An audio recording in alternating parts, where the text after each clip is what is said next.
Senhor presidente, senhoras senadoras, senadores, telespectadores, ouvintes, vivemos um momento histórico, mas histórico porque vivemos crises. E crises, na maioria das vezes, presidente, significam mudanças. Os fundamentos jurídicos para o afastamento da presidente vêm sendo exaustivamente dissecados, comentados e contextualizados. Mas para quem vai votar pelo afastamento, convém ao menos repetir, senhor presidente. Houve o crime de responsabilidade contra a Lei de Responsabilidade Fiscal, uma lei que, à época, início deste século, há 15 anos, 16 anos, esta lei foi extremamente festejada, porque foi uma lei que veio para controlar os gastos dos gestores públicos. Mas a presidente da República cometeu o crime de responsabilidade porque atropelou a lei de responsabilidade. Ao transferir recursos dos bancos oficiais para o Tesouro que já estava exaurido por seus gastos. E cometeu também outra infração ao emitir créditos suplementares, porque havia gasto demais. Foi o governo da gastança, emitiu créditos suplementares sem autorização legislativa e ultrapassou a meta fiscal. Ora, o que querem mais? Infrações nítidas. Foram crimes políticos administrativos, como bem acentuou em seu magnífico relatório o eminente senador Antônio Anastasia. Crimes políticos administrativos, não contra o Código Penal, porque insinuam alguns. Crimes político-administrativos. E houve uma sequência de avaliações que não sei por que continuamos falando tanto, depois que opinou por crime o Tribunal de Contas da União, o procurador do Ministério Público do Tribunal de Contas, em brilhantes pronunciamentos, Júlio Marcelo de Oliveira. Se pronunciou a Câmara dos Deputados por 367 votos, se pronunciou a Comissão do Senado, se pronunciaram os juristas promotores do impeachment. Uma diversificada série de opiniões a respeito do crime de responsabilidade.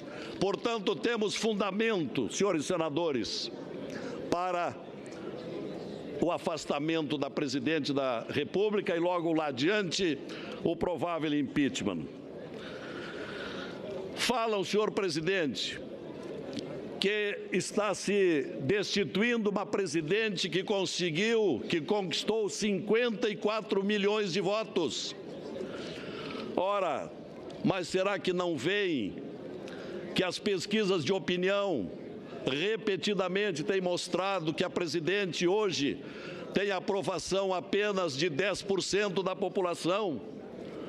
Portanto, a presidente eleita com 54 milhões, hoje teria, quando muito, 10 milhões de votos, porque frustrou as expectativas, frustrou o eleitorado, escondeu a realidade econômica do Brasil e se valeu de uma campanha extremamente rica, uma campanha sedutora, por uma propaganda de televisão incomparável. As pessoas diziam: eu quero viver no país da propaganda da Dilma, porque de fato teve a disponibilidade de milhões e milhões do Caixa 2. Foram carreados para a campanha da presidente eleita recursos das empreiteiras, recursos dos empresários amigos, e isto teve uma natural repercussão na sua eleição. Estes dados não estão sendo trazidos por mim aqui nessa tribuna do Senado. Estes dados foram repetidos por incontáveis delações premiadas. Verbas que foram achacadas dos empreiteiros, de empresários camaradas, e que facilitaram esta eleição e receberam em retribuição as negociatas dos superfaturamentos. Afora a fartura de recursos para a campanha tão rica do país da propaganda, Dilma prometia também na sua campanha que teríamos o ano de 2015 com superávit primário. Não foi o que aconteceu. Terminamos o ano passado com um déficit de 119 bilhões de reais.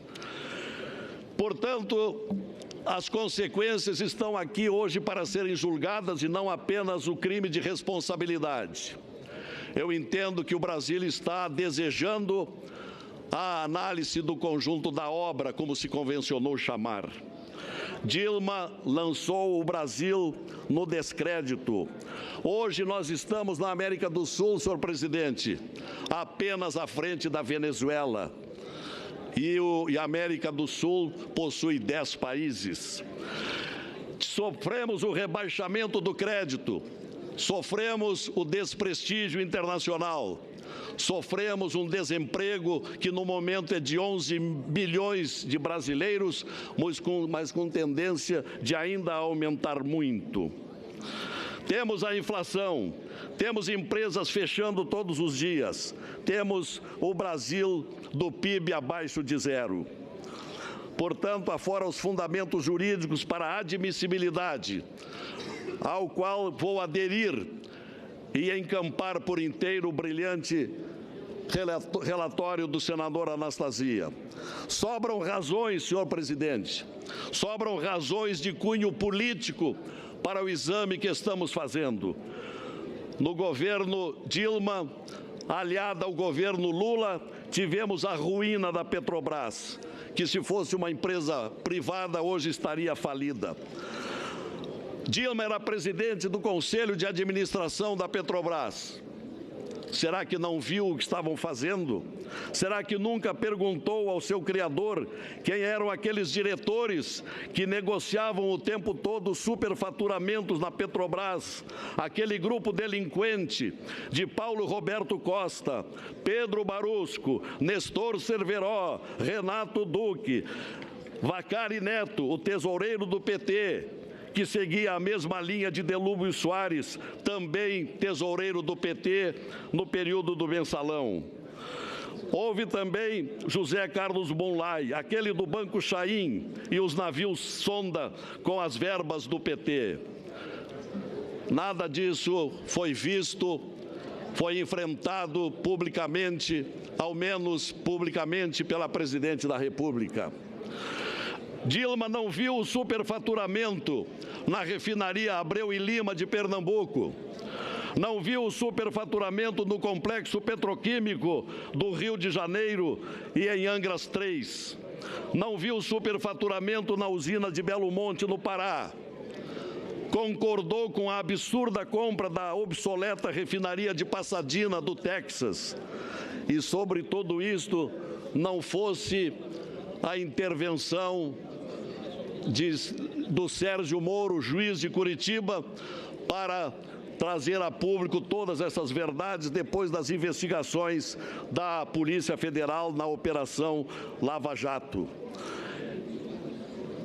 E digo entre parênteses, tomara que o novo governo, que está por assumir amanhã ou depois, não ameace de qualquer interferência o trabalho brilhante da Polícia Federal, do Ministério Público Federal, e que continuemos festejando o corajoso trabalho do juiz Sérgio Moro na Operação Lava Jato. Hoje é patrimônio do Brasil esta operação. Não pode ser truncada, precisa ser levada às últimas consequências e nós aqui no Senado deveremos estar vigilantes para que não haja nada contra esta operação tão importante para a transparência do Brasil daqui para diante. Senhores senadores, Dilma aniquilou a economia nacional. A presidente Dilma hoje não tem credibilidade, não tem apoios do Congresso Nacional, não tem planos, só coleciona déficits e ainda há quem queira a sua continuação. Ora, só se for para sepultar o país na decadência.